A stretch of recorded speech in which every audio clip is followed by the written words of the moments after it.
இரட்டை வால் ஆஞ்சநேயர். வானர இனத்தை சேர்ந்தவர் ஆஞ்சநேயர். வானரங்கள் செய்யும் சேஷ்டைகள் கொஞ்ச நஞ்சமல்ல. இதனால் சேஷ்டை செய்யும் குழந்தையை இது சரியான வாலி என்பர். ஆனால் சேட்டை செய்த அந்த வாள்தான் சீதைக்கு பெரும் நன்மையை செய்தது.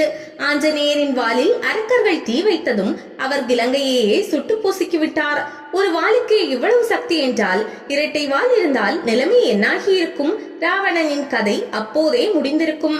ஆனால் தன் மீதே அவர் பெரும் கோபமடைந்த ஒரு சமயத்தில் அவர் இரட்டை வாளை உருவாக்கி பயன்படுத்தியுள்ளார். அந்த வித்தியாசமான வரலாற்றை தெரிந்து கொள்வோம். ராவணவதம் முடிந்து ராமேஸ்வரம் வந்து சேர்ந்தார் ராமபிரான். என்ன இருந்தாலும் ராவணன் உள்ளிட்ட பலரை வதைத்த கொலை பாவத்திற்கு பரிகாரம் செய்ய வேண்டுமல்லவா? இதற்காக சிவலிங்க பூஜை செய்ய ஏற்பாடு செய்தார். ஆஞ்சநேயரிடம், நீ காசி சென்று சிவலிங்கம் ஒன்றை எடுத்து வா என்றார். காற்றை விட வேகமாய் பறந்த ஆஞ்சநேயர் லிங்கத்துடன் வந்து கொண்டிருந்தார். ஆனால் பூஜை நேரம் கடந்து கொண்டிருந்தது. உடனே சீதாதேவி கடற்கரை மணலிலேயே லிங்கம் வடித்து தர ராமனும் பூஜையை ஆரம்பித்து விட்டார். ஆஞ்சநேயர் லிங்கத்துடன் வந்து இறங்கியதும் அவருக்கு கோபம் அதிகமாகிவிட்டது. அந்த லிங்கத்திற்கு பூஜை செய்ய வேண்டாம், இதோ நீங்கள் கேட்ட லிங்கம் இங்கிருக்கிறது என்றார் ஆஞ்சநேயர். அதோடு விடாமல் மணல் லிங்கத்தை அகற்ற முயன்றார். முடியவில்லை. வாளால் கட்டி இழுத்தார், அசையவில்லை. அவருக்கு கோபம் அதிகமாகிவிட்டது. இரட்டை வாளை உருவாக்கி இழுத்தார். லிங்கம் வர மறுத்துவிட்டது.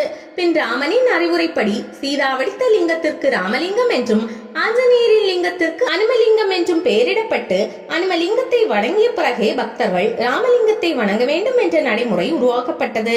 இந்த நிகழ்வின் அடிப்படையில் முன்னும் பின்னும் வாள் கொண்ட ஆஞ்சநேயர் சிலை ஒன்றை வடித்தார் சிற்பி ஒருவர். இந்த சிலை திருநெல்வேலி மாவட்டம் அம்பாசமுத்திரம் அருகே ஊர்காடு கிராமத்தில் உள்ள நவநீத கிருஷ்ணன் கோவிலில் பிரதிஷ்டை செய்யப்பட்டது. இங்குள்ள நவநீத கிருஷ்ணன் குருவாயூரப்பனை ஒத்துள்ளார்.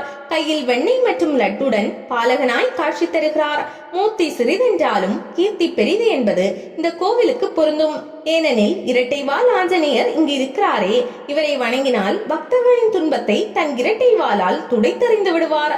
திருநெல்வேலி பாபநாசம் சாலையில் 40 கிலோமீட்டர் தூரத்தில் உள்ளது அம்பாசமுத்திரம். பேருந்து நிலையத்திலிருந்து 3 கிலோமீட்டர் தூரத்தில் ஊர்காடு வடக்கு ரத வீதியில் கோவில் அமைந்துள்ளது.